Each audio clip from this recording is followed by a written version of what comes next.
utilisé pour euh, mesurer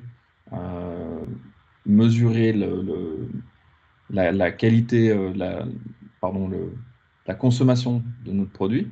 On va avoir les équipements tels que ordinateur, smartphone ou autres.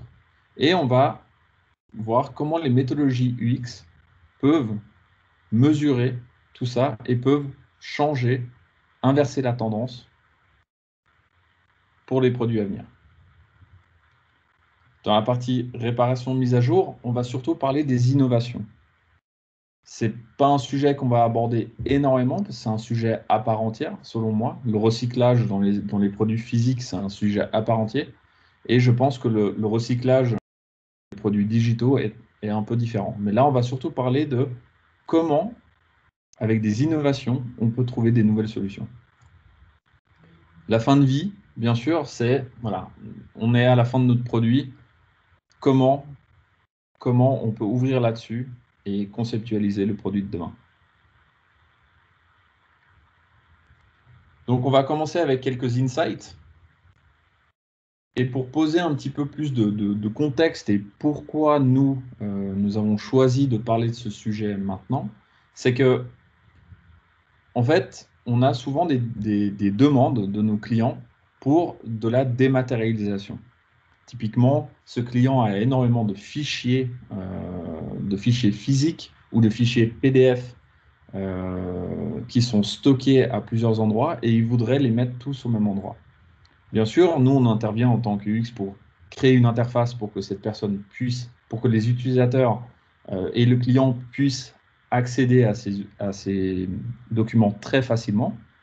Par contre, là où nous, en fait, on a un peu l'impression qu'on perd ce contact avec le contenu, c'est qu'en fait, on ne le voit plus. C'est qu'une fois que l'app est faite, on a concentré toutes ces données dans cette application et on ne voit plus le tas de fichiers. Donc, on ne se dit plus, tiens, ça prend beaucoup de place ou ça génère beaucoup d'efforts pour transporter. Maintenant, cet effort transporté est fait par les data centers et par Internet.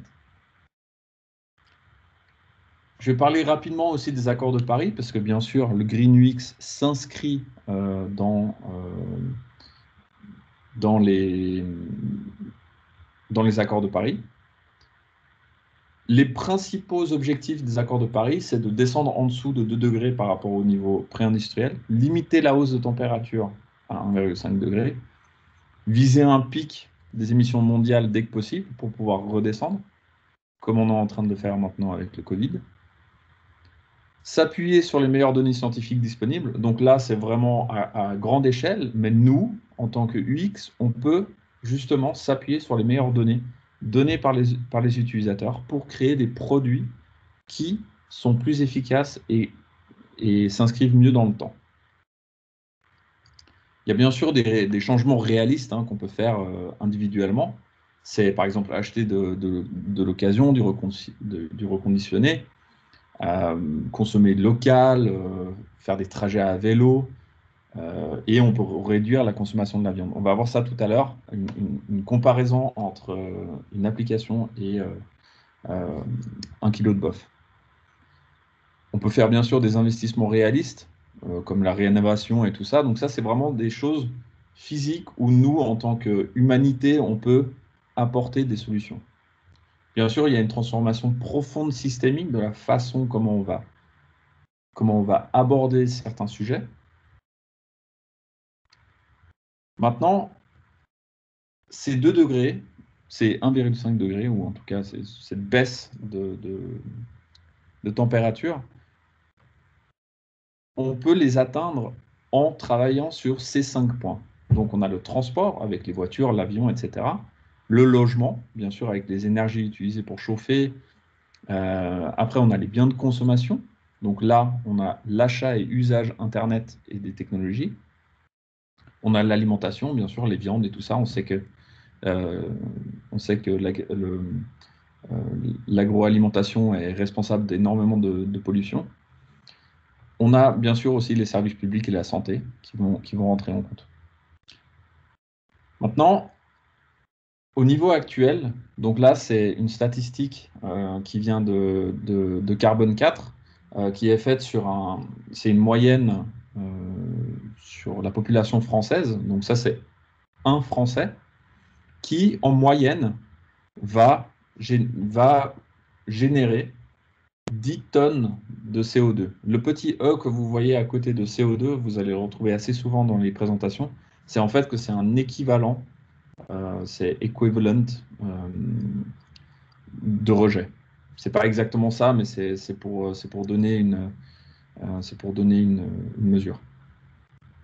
Bien sûr, les 10 tonnes de CO2, on ne peut pas dire que tout le monde consomme 10 tonnes. Souvent, on dit que c'est les plus riches qui consomment le plus.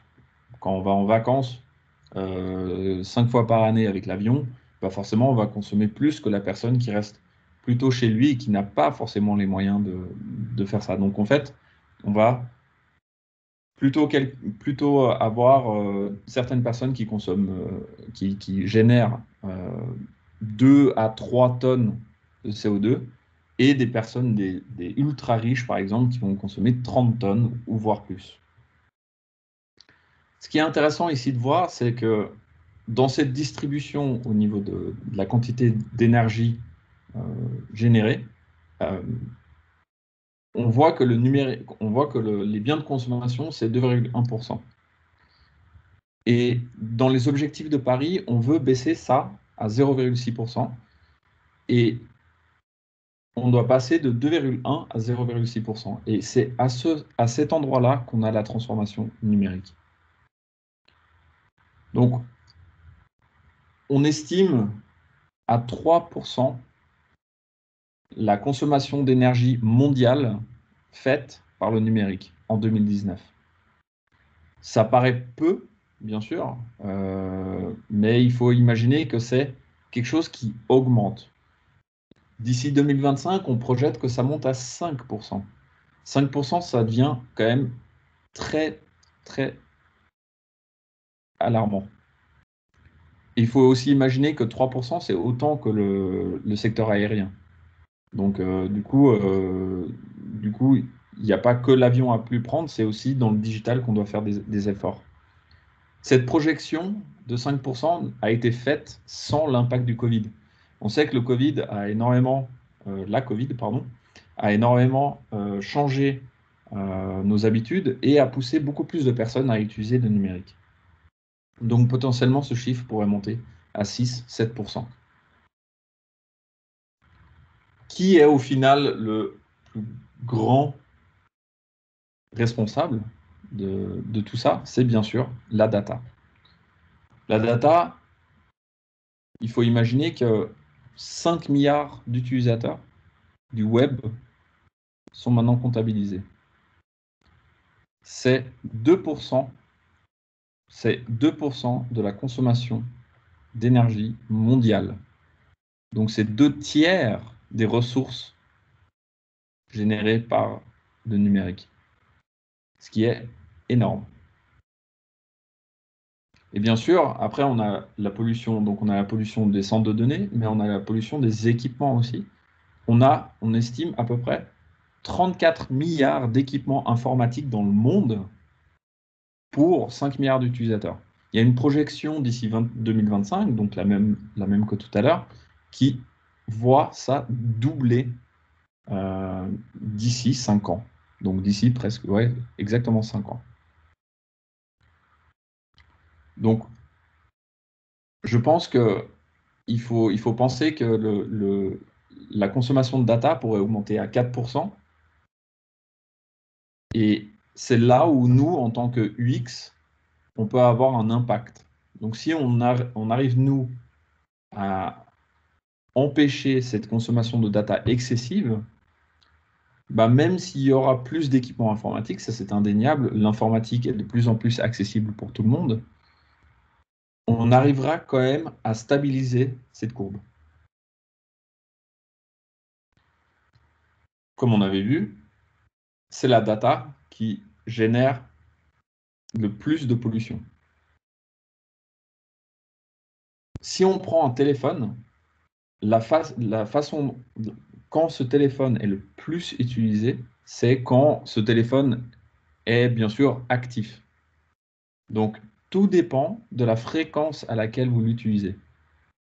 faut savoir une chose, c'est qu'une application, non, pardon, la fabrication d'un téléphone, lui-même, c'est 16 kg de CO2 en rejet.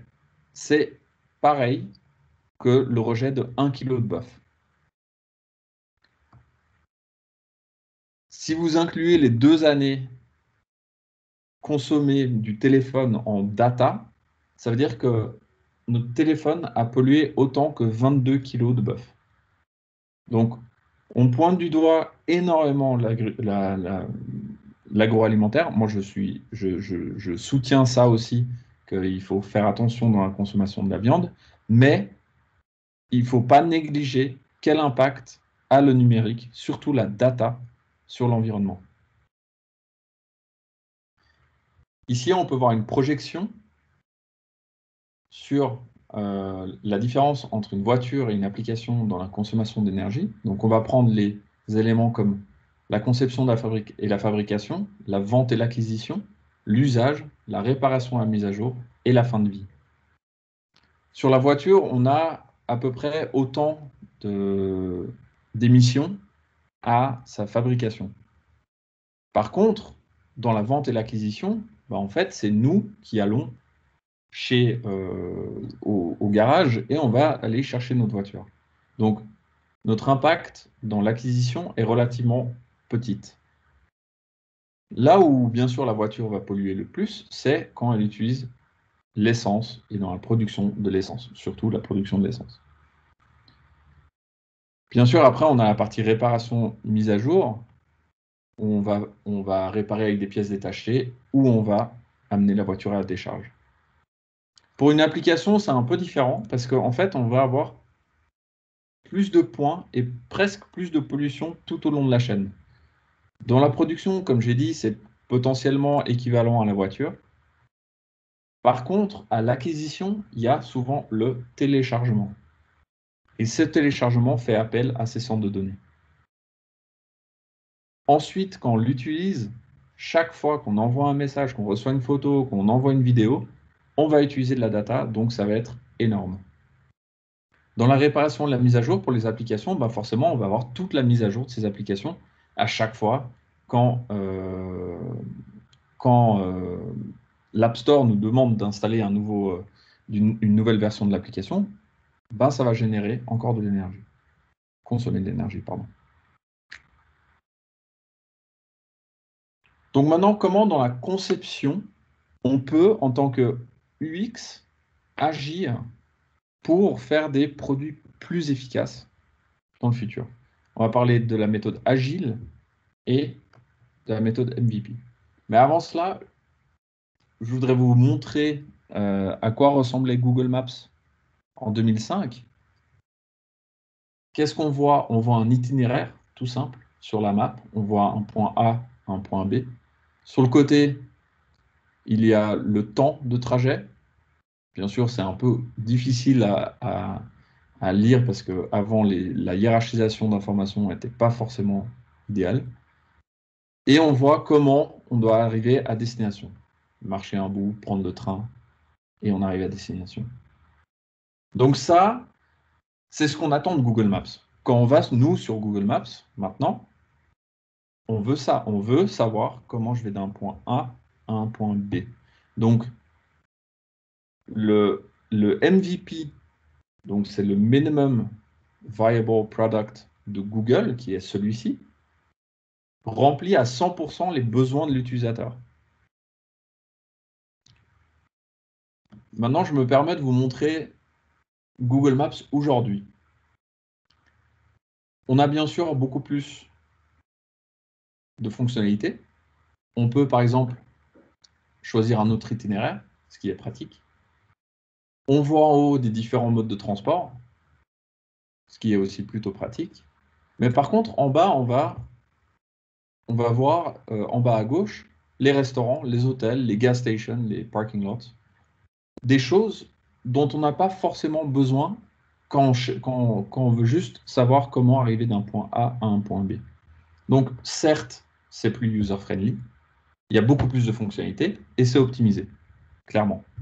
Par contre, il y a des fonctionnalités comme potentiellement les restaurants et les hôtels à proximité, sont des fonctionnalités sous-utilisées. Moi, je suis personnellement un grand utilisateur de Google Maps et je n'ai jamais utilisé ce type de choses. Si je veux trouver un restaurant, je ne le ferai pas par Google Maps. Et du coup, tout ça génère plus de data. C'est des fonctionnalités, c'est des choses qui ont été rajoutées, mais qui nous éloignent de la fonctionnalité de base de ce produit. Donc là, on voit que, comme on voit aussi en bas, 182 requêtes faites pour cette seule page. On a bien sûr quand même quelque chose de assez optimisé, hein. Là, on ne parle pas forcément de la vitesse et tout ça. Donc là, on a 1 méga de données transférées, 7 mégas de ressources téléchargées. Et après, on a la vitesse de chargement. Si on avait enlevé, c'est petit, mais si on avait enlevé les fonctionnalités qui se trouvent sur la gauche, comme le restaurant et les hôtels, on aurait baissé la quantité de ressources à télécharger. Donc pour nous, il est important, en tant que UX, de savoir quelles sont les fonctionnalités essentielles du produit que je suis en train de designer. Ce n'est pas des choses en plus qui vont rajouter de la valeur au produit. C'est là où on parle du MVP, qui est le Minimum Viable Product. Le Minimum Viable Product, il se trouve à un point crucial entre les features, donc les fonctionnalités de mon application, et la quantité d'énergie que cette application va créer. Au bout d'un moment, on se rend compte, comme Google Maps, que cette courbe, en fait, elle fait que de monter, et au bout d'un moment, c'est juste trop. Il y a trop de fonctionnalités, il y a des choses que je n'utilise pas et que je n'ai pas besoin. Donc, nous, en tant qu'utilisateurs, peut-être, et UX, on doit intégrer cette notion pour créer des produits plus verts. Maintenant, dans le développement agile, bien sûr, c'est quelque chose d'assez vertueux parce que ça nous permet de sortir un produit assez rapidement. Quelque chose est dans l'App Store assez rapidement. Et on va passer par des phases de mise à jour. Ce qui est bien, parce que si on considère un MVP en lancement, on va bien sûr faire en sorte que les fonctionnalités, on les améliore. On ne va pas rajouter des choses, on va les améliorer avec des mises à jour. Par contre, le double tranchant qu'il y a un petit peu avec la méthode agile, c'est qu'en fait, on va tous les 2 à 7 jours repousser une nouvelle version sur les App Store que les personnes doivent retélécharger. Ce qui génère énormément de pollution parce que à chaque fois, un utilisateur va faire appel à un centre de données pour avoir ses ressources.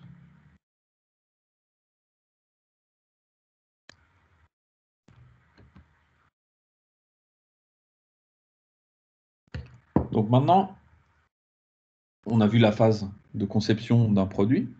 Comment nous, en tant que UX, on peut impacter cette phase de conception. Maintenant, dans la phase de vente et acquisition du produit, forcément, on a le téléchargement, donc les App Store, les data centers, et on va parler aussi, en bonus, parce que c'est un des grands acteurs de la pollution numérique, c'est les plateformes de streaming. Donc bien sûr, les data centers sont là pour processer, sauvegarder, communiquer des données. Et ensuite, c'est ces App Store et les plateformes de streaming qui sont connectées à ces data centers. Il faut imaginer que certains des data centers les plus grands qui existent au monde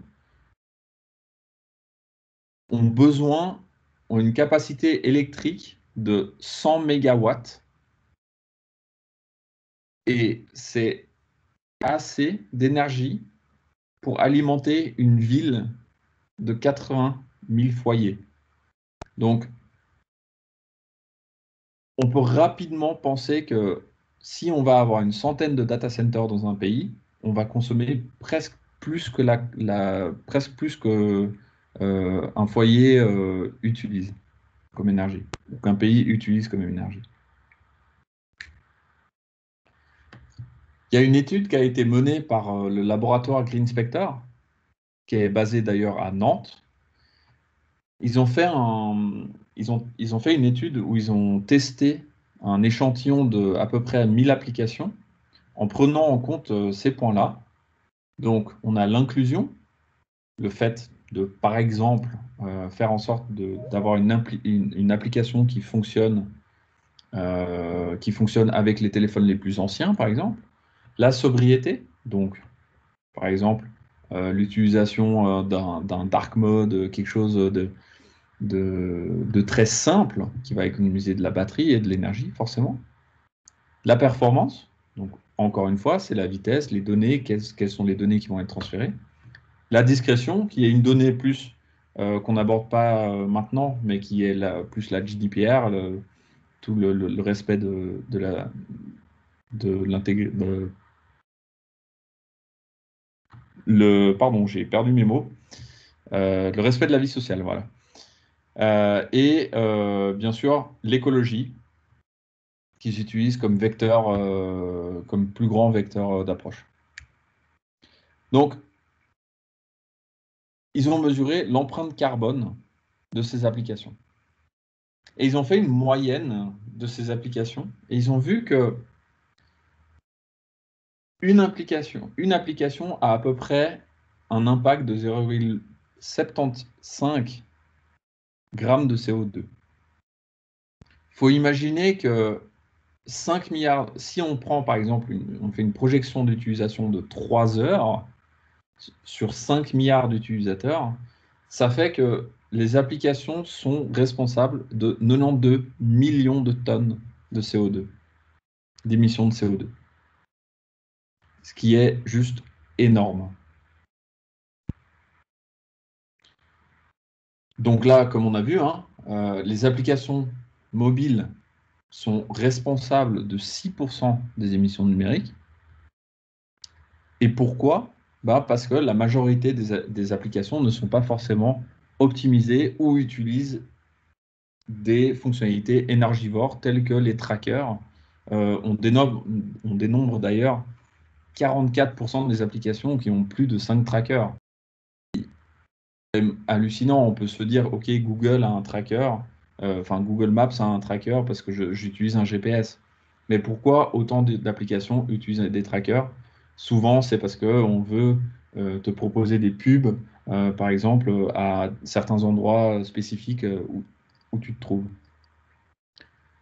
Il y a aussi un quart des applications du Google Play Store qui exclut les 10% des mobiles les plus anciens. Donc là, on a vraiment la partie inclusion.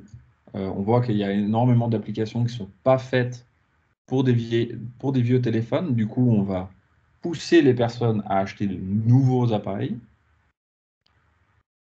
Et le plus grand élément, et puis on a tous fait cette expérience, c'est ce téléphone qui se vide tout seul de sa batterie. Ça, c'est parce qu'il y a des applications, 50% des applications continuent à traiter des données après la fermeture de l'application. C'est juste, pour la batterie, c'est pas bon, et pour les données, c'est pas bon. Il y a des manières de le faire. Moi-même, j'ai pris mon téléphone, j'ai pris un peu de temps à vraiment regarder tous les éléments toutes les applications que j'utilise en background, et j'ai vraiment changé plein de paramètres. Mais je pense que potentiellement, on pourrait donner ça comme option au téléchargement de l'application, de dire est-ce que vous êtes d'accord qu'il rafraîchit en background.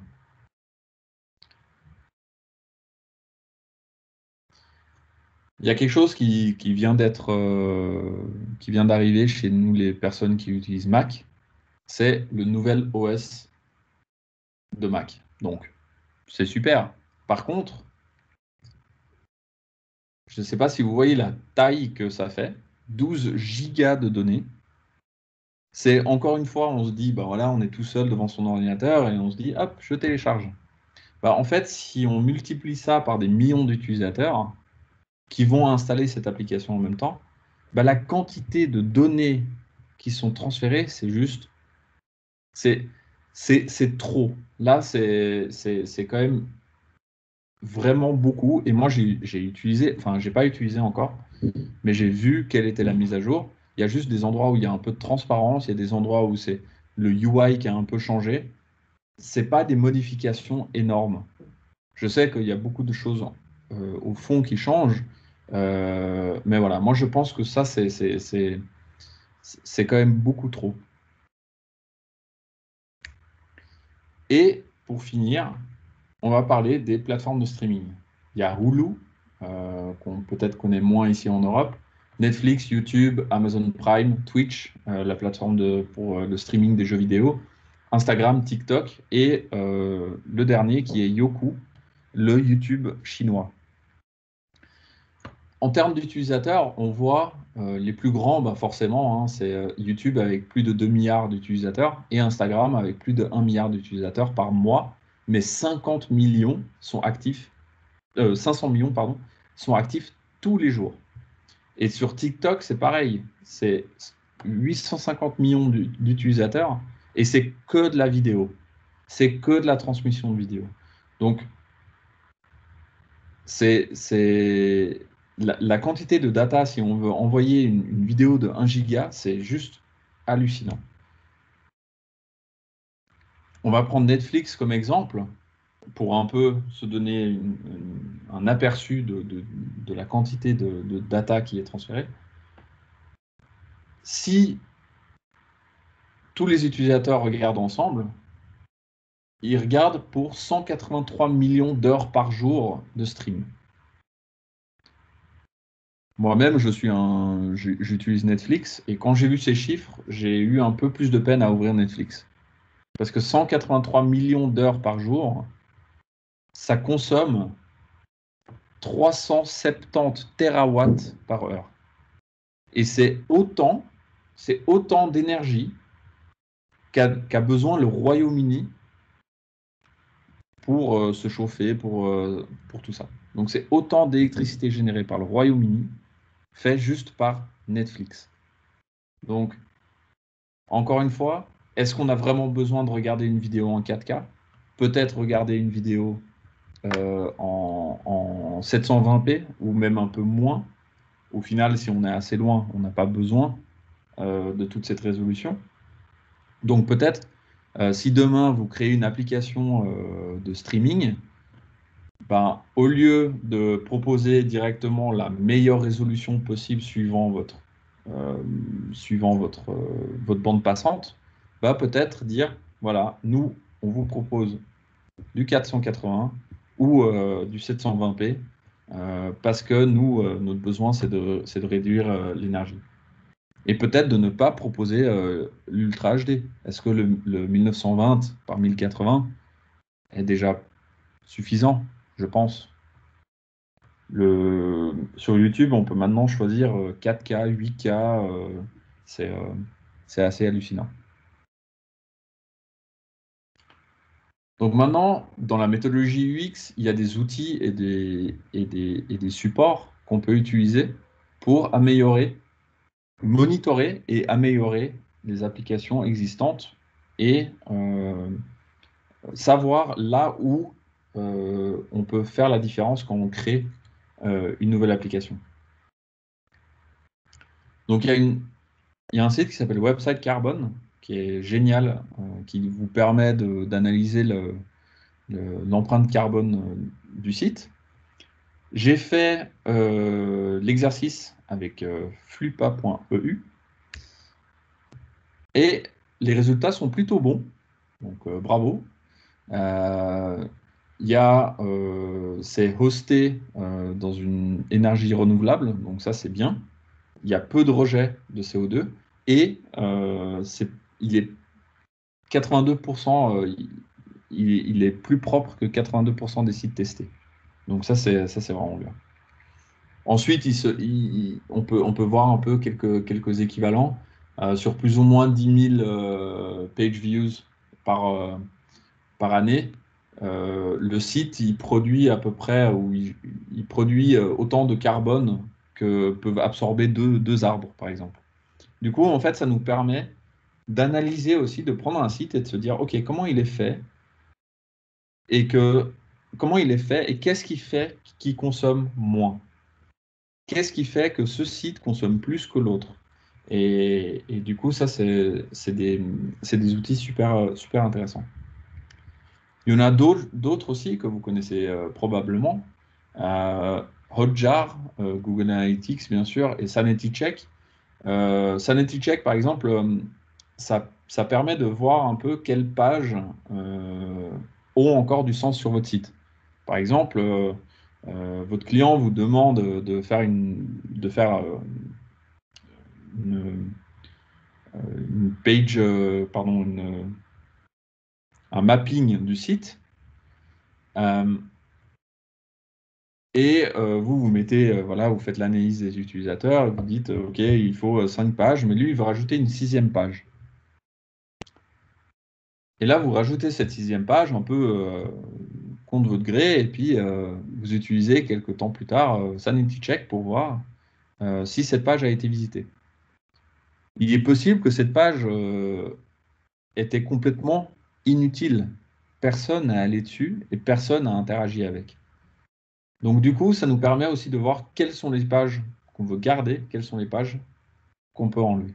Tout ça va nous économiser de la data au chargement de la page et sur les serveurs. Il y a aussi speed curve dans la vitesse de chargement. Donc là, si par exemple on a un site qui est très optimisé avec des images optimisées, par exemple cette présentation, toutes les images sont optimisées. Si par exemple on a aussi un site qui est très minimal, on va avoir un site très rapide. Oh, pardon. Il y a aussi Crux qui permet de mesurer l'UX. C'est un outil de Google qui est vraiment bien pour mesurer en fait la vitesse de recherche sur votre site, la façon d'interaction de votre site et comment l'UX est fait en général. Et ce qu'il va voir aussi, c'est justement est-ce que c'est accessible. Et du coup, l'accessibilité, c'est un énorme c'est hyper important dans le web parce que en fait, on s'est rendu compte que l'accessibilité du web, euh, en faisant des pages accessibles, on fait aussi en sorte d'avoir des pages moins lourdes, moins gourmandes en énergie. Parce que en fait, on va enlever les petites choses qui font que par exemple, qui font qu'une page soit moins facilement lisible. Mais pour quelqu'un qui a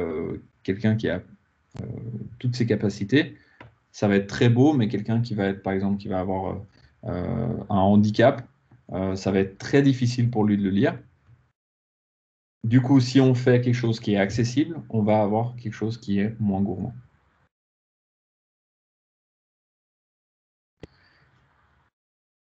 Mais bon, l'accessibilité, c'est quelque chose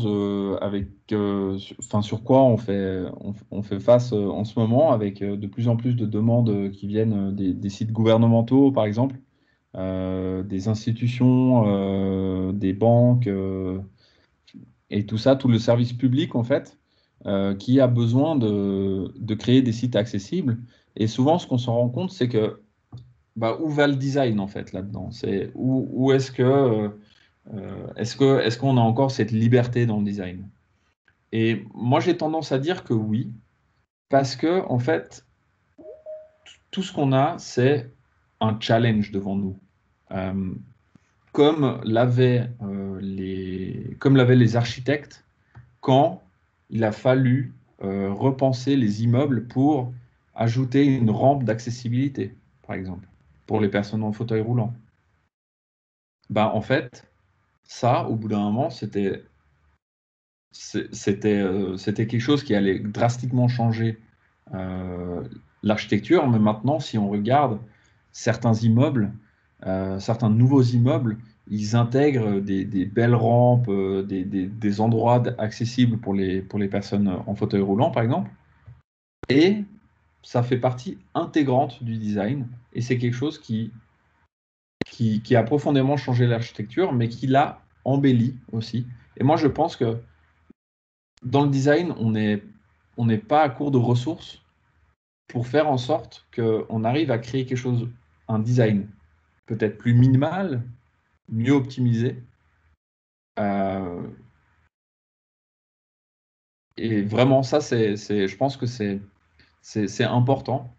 Euh, Bien sûr, il ne faut pas oublier que dans l'accessibilité, il y a toute la partie code et dans le design, dans la façon dont une application est intégrée, euh, c'est fait à travers le code. Donc nous, en tant que UI, donc UX aussi sur les fonctionnalités, mais en tant que UI, on se doit de travailler avec les développeurs pour faire en sorte que notre design, que notre produit soit intégré efficacement et que l'architecture du code soit bien fait.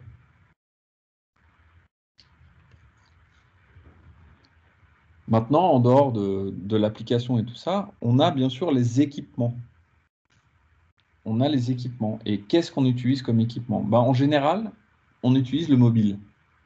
Depuis quelques années, le mobile a dépassé le desktop et la tablette démarre tout doucement, fait comme on voit ici, un peu un plat. Par contre, on voit quelque chose d'intéressant, c'est qu'à peu près en 2000, parce que là c'est une projection sur 10 ans, on voit que le mobile, bien sûr, a rattrapé le desktop drastiquement, mais qu'à partir de, au final, 2017, je dirais, depuis 3-4 ans maintenant, ça se stabilise plutôt. Et on voit ça aussi d'ailleurs dans l'utilisation des données. Là, c'est une projection entre 2009 et 2016, mais on voit aussi au niveau de la data que, en fait, on est en train de se stabiliser en desktop et mobile. Donc, l'humain utilise plus son mobile, comme on voit ici, un peu plus son mobile que son desktop, mais au niveau de la qualité, de la quantité de data, on est aussi sur le même fil. Par contre, là où on va avoir vraiment une grosse différence entre desktop, tablette et smartphone, c'est sur la partie consommation d'énergie sur l'outil même. Par exemple, si on fait une requête Google sur notre téléphone, on va consommer beaucoup moins d'énergie que si on fait une requête Google depuis notre ordinateur. Parce que notre ordinateur est capable de faire beaucoup plus que ça, notre smartphone aussi. Mais la quantité de choses qui sont activées dans un ordinateur est beaucoup plus importante que ce qui est activé dans un téléphone. Là, on voit par exemple sur une utilisation régulière entre le desktop et le mobile, on passe de 600 à 300 watts à environ 20 watts. Et dans la partie mise en veille, ben, un téléphone, si par exemple on va enlever, ça peut baisser encore un peu plus si on enlève toute l'activité en background des applications. En veille, un téléphone consomme aussi beaucoup moins qu'un desktop. C'est un point de vue assez intéressant à avoir parce que on a, nous aussi, en tant que UX, on a cette volonté à vouloir, on essaie toujours de pousser l'approche mobile first quand on crée une application. Et je pense que là, on a un exemple typique qui pourrait soutenir, qui pourrait soutenir cette plaidoirie, on va dire. Parce que le fait d'utiliser moins d'énergie quand on fait du design, et sur l'outil sur lequel on fait du design, imaginons on fait une application, enfin on fait un site responsive et on fait le mobile first, bah, en fait notre design, on va le faire sur un mobile. Donc si on veut le tester, si on veut le développer au début pour avoir un MVP par exemple, bah, il sera sur mobile. Donc en fait l'application sera beaucoup plus légère et moins gourmande en énergie que si c'était sur desktop. Plus quand on fait du UI, par exemple, souvent, hein, entre UX et UI, on reçoit une maquette avec plein d'informations dessus. Et puis nous, notre but, c'est un peu d'essayer de mettre ça un peu. C'est comme si on avait trop de pulls dans l'armoire et il faut tout mettre au bon endroit. Et quand on fait, moi je me suis rendu compte, hein, quand on travaille sur des produits, des projets qui sont mobile first, on a beaucoup plus de facilité à transposer ce design sur un desktop. Parce que en fait, on va avoir, on a déjà fait la plus grande partie du boulot. Si on fait desktop à mobile, ben en fait, il faut transférer les connaissances de l'UX sur le desktop. Et après, il faut essayer de fitter ce super design dans un tout petit écran. Donc voilà. Donc dans cette ligne-là, ça soutient cette direction. Si on pense à petit écran, forcément, on peut penser même au smartwatch. Et comme on a vu tout à l'heure, le moment où une application ou un device utilise le plus de ressources, c'est quand il est actif, forcément, quand il est utilisé. Et sur les smartwatches, par exemple, on voit qu'il y a un temps moyen de consultation d'à peu près 7 secondes. Sur un téléphone, c'est 35 secondes. Donc, est-ce que peut-être le smartwatch, ça va être le produit du futur? Est-ce qu'il ne faudrait pas commencer à voir pour développer là-dessus en premier? Je ne sais pas, c'est peut-être un petit peu avancé. Alors, tu me permets, il te reste 7 minutes. Oui, Question incluse. ouais. Alors oui, il faut que j'aille. D'accord. Ok, on va alors rapidement finir par des innovations qui sont maintenant euh, qui ont été lancées ces dernières années. On a par exemple le Fairphone, je ne sais pas si vous connaissez. C'est assez génial. C'est un téléphone qui en fait qui est équitable et écologique. Donc du coup, c'est aussi le sourcing du matériel et après l'écologie. Et comment l'écologie? En fait, l'exemple que j'ai pour ça, c'est qu'ils ont sorti par exemple cette année le Fairphone 3. Et le Fairphone 3 a, par exemple, une meilleure caméra que le Fairphone 2. Par contre, si on possède déjà le Fairphone 2, on peut juste changer la caméra. On peut juste commander la pièce caméra pour avoir la même caméra que le 3. Donc, au lieu de prendre un tout nouvel objet, on peut venir l'upgrader. De la même manière, il y a PhoneBlocks qui a fait ça. Ça a été fait par un designer néerlandais qui voulait en fait avoir un téléphone où on peut changer facilement les pièces et en fait le customiser aussi suivant nos envies. Si typiquement on voulait une plus grande batterie au lieu d'avoir une plus grande puissance, voilà, des choses comme ça. Un projet qui a été racheté par Google pour créer le Project ARA. Malheureusement, ce projet a été abandonné en 2017 euh, parce que ça a pris beaucoup de retard. Maintenant, bien sûr, il faut imaginer comment on conceptualise le produit de demain. Là, c'est un exemple de Samsung DeX où ils ont en fait enlevé complètement cette partie où on a un ordinateur, par exemple, qui consomme beaucoup d'énergie. On a tout simplement un smartphone. Donc, comme on a vu, il utilise peu d'énergie. Un smartphone qu'on vient poser sur une docking si on a besoin de, par exemple, aller sur Windows, parce que ça va ouvrir une session Windows. Et tout ce qu'on a besoin de transporter avec nous, c'est cette docking, le téléphone, le clavier et la souris. On peut aller partout, se plugger dans n'importe quel écran et utiliser son environnement de travail. Malheureusement, ce projet a été lancé en 2015 et du coup n'a pas eu autant de succès escompté. Mais par contre, faut pas oublier que la tablette avait été lancée par Microsoft bien avant l'iPad. Et la tablette Microsoft a fait flop, donc il faut imaginer peut-être que Apple viendra avec une idée. La même, mais juste au bon moment. Donc il est quand même relativement dur de se projeter et voir à quoi ressemblera le web dans quelques années, surtout si justement on intègre toutes ces notions d'écologie. Mais je pense on a comme l'industrie un énorme challenge environnemental et qui nécessite une prise de conscience et des actions appropriées. Par exemple, si on prend en dernier exemple, Green Spector, le laboratoire dont je vous ai parlé basé à Nantes, ils ont développé un spider chart pour monitorer les meilleures applications. Par exemple, en prenant la sobriété, la performance, l'inclusion, l'écologie et le respect comme,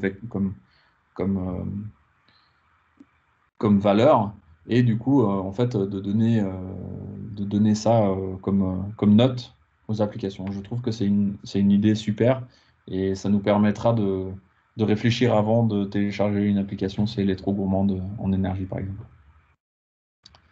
Et il ne faut pas oublier que nos chers amis chez Apple ont enlevé la prise murale de leur téléphone pour faire en sorte que les boîtes soient plus fines, donc transporter plus de téléphones dans moins de volume, donc moins de consommation d'énergie. Je pense que c'est un peu du greenwashing, mais il y a les grands de ce monde, les grandes industries de tech prennent aussi en considération l'écologie, donc je pense qu'on va dans la bonne direction. Là, il y a quelques références, des choses que j'ai citées et dont j'ai parlé aujourd'hui. Carbone 4, je vous conseille d'aller voir l'étude Faire sa part. The Guardian, qui est des ressources inépuisables d'informations sur l'écologie et sur d'autres choses, hein, bien sûr, mais sur l'écologie, il y a énormément de choses sur The Guardian. Green Spector, comme je vous ai dit, le laboratoire à Nantes avec cette étude sur la consommation des applications. Et bien sûr, on a pris quelques stats sur StatCounter. Voilà, merci beaucoup. Et avant de se dire bonne soirée, je pense que vous avez des questions. J'ai vu quelques messages apparaître avec des messages, donc je ne sais pas de quoi vous parlez, parce que je n'ai pas vu. Mais Vicky, je te laisse la parole. Ouais, si jamais vous avez des questions, du coup, alors je vais peut-être te les lire, Arne. Alors là, pour le moment, c'est surtout des remarques plus que des questions. Donc on a attention, accessibilité et empreinte carbone sont corrélées, mais ce n'est pas une causalité. Donc non, si on Bien fait un sûr, site accessible, on ne fait pas forcément un site plus léger. bien sûr. La relation entre médium et consommation est évidente, mais cela est vrai aussi pour les types d'activités réalisables. Ce qui est vrai pour un site vitrine ou e-commerce n'est pas forcément vrai pour des apps à destination de domaines techniques ou spécialisés. Mhm. Et Les challenges sont plutôt différents. ouais. Oui. Par rapport à Apple, ou alors Apple veut encore une fois gagner de l'argent sur le dos de ses utilisateurs en leur demandant d'acheter la prise murale. Bah, la prise murale, bien sûr. Après, moi, je sais pas vous, mais moi, j'en ai déjà beaucoup à la maison. Donc, j'en aurais pas forcément besoin. Mais oui, bien sûr, comme l'année dernière, c'était plus d'écouteurs, maintenant, c'est plus de prise murale. Euh, L'année prochaine, il n'y aura plus de câbles Ou plus de téléphone. ou plus de téléphone. Il y aura juste la petite notice marquée Design in California. Mais je voudrais revenir sur l'accessibilité. C'est effectivement pas forcément une corrélation. Mais si on prend l'accessibilité, si par exemple on crée un site accessible, maintenant, il y a beaucoup de choses qui fonctionnent aussi pour l'écologie. Et c'est pour ça que c'est important. Je sais que beaucoup de sites accessibles ont par exemple du hosting pas vert ou euh, qui ont une quantité de data beaucoup trop importante. Je sais que c'est pas la data dans l'accessibilité, mais c'est surtout l'UX et le design même euh, du produit. Si jamais vous avez des questions, vous pouvez les poser en direct en activant votre micro. Normalement, vous pouvez le faire.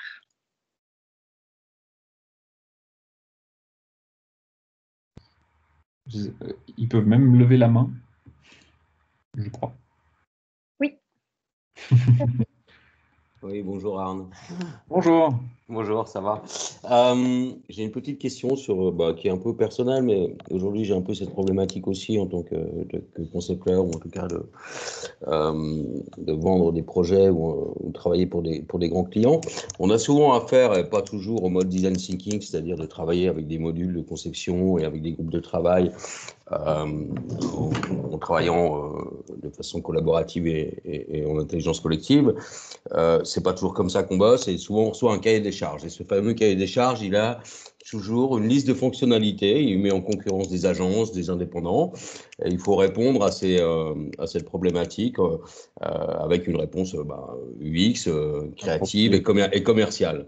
Et comment, du coup, tu fais, toi, par exemple, quand tu as ce genre de demande, pour essayer d'apporter cette approche réfléchissons à ces fonctionnalités qui n'étaient pas forcément utiles, revoyons un petit peu ce qui a donné lieu à ce cahier des charges, parce que là, pour le coup, on n'est pas persuadé qu'on ne part pas dans le mauvais sens. Est-ce que ça t'arrive? Est-ce que tu réussis ce genre d'exercice?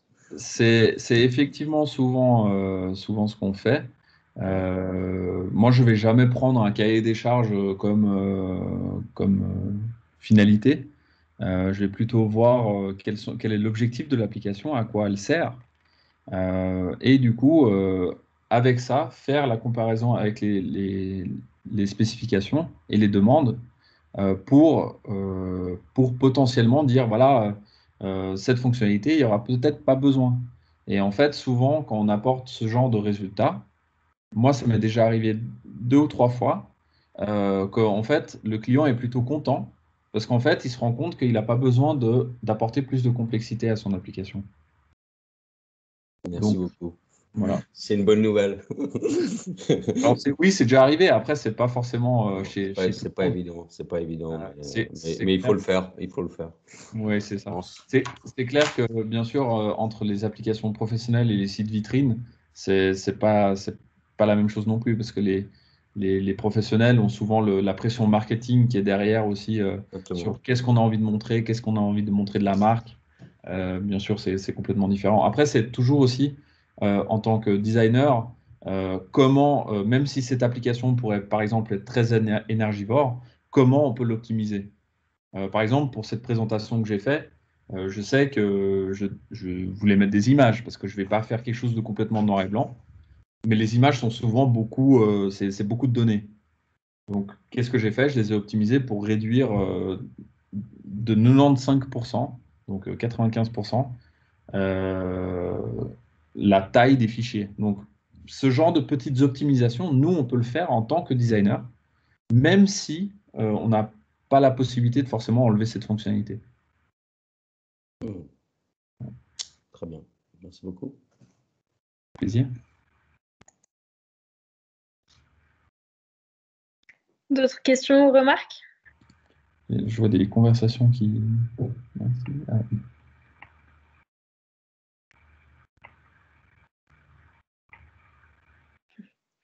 Belle présentation accessible et très claire pour un non-UX expert et simple coach agile. Merci et bonne soirée. Merci Pascal.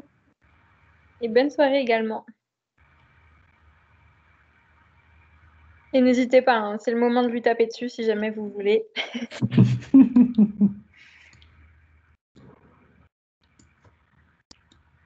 Après, c'est des sujets qui ont déjà été abordés de plein de manières différentes, mais je pense que c'est hyper intéressant que les UX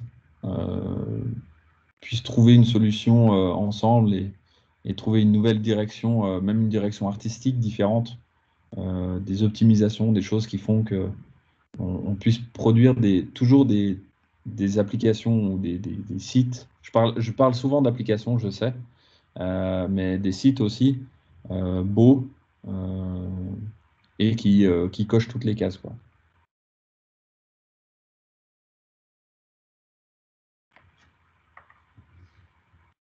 Merci Denise. Merci Christophe. Merci tout le monde.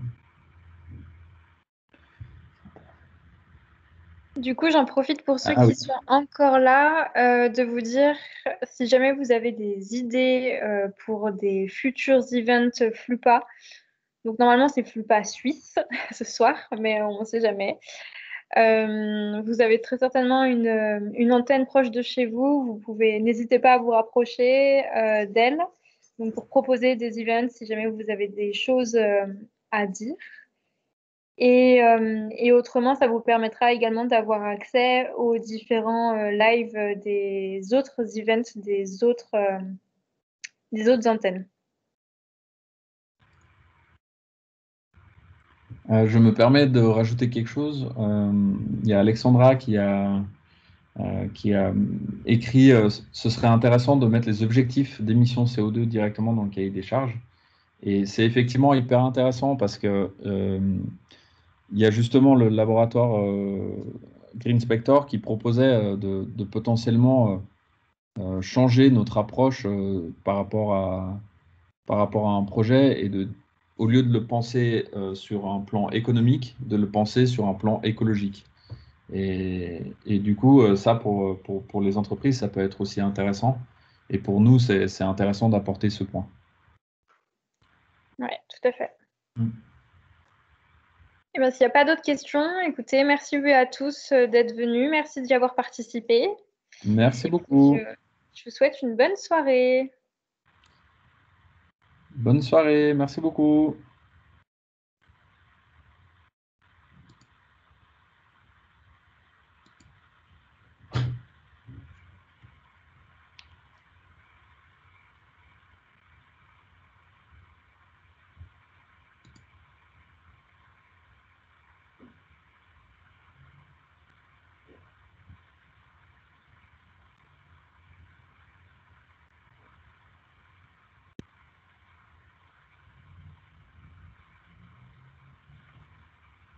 Oui.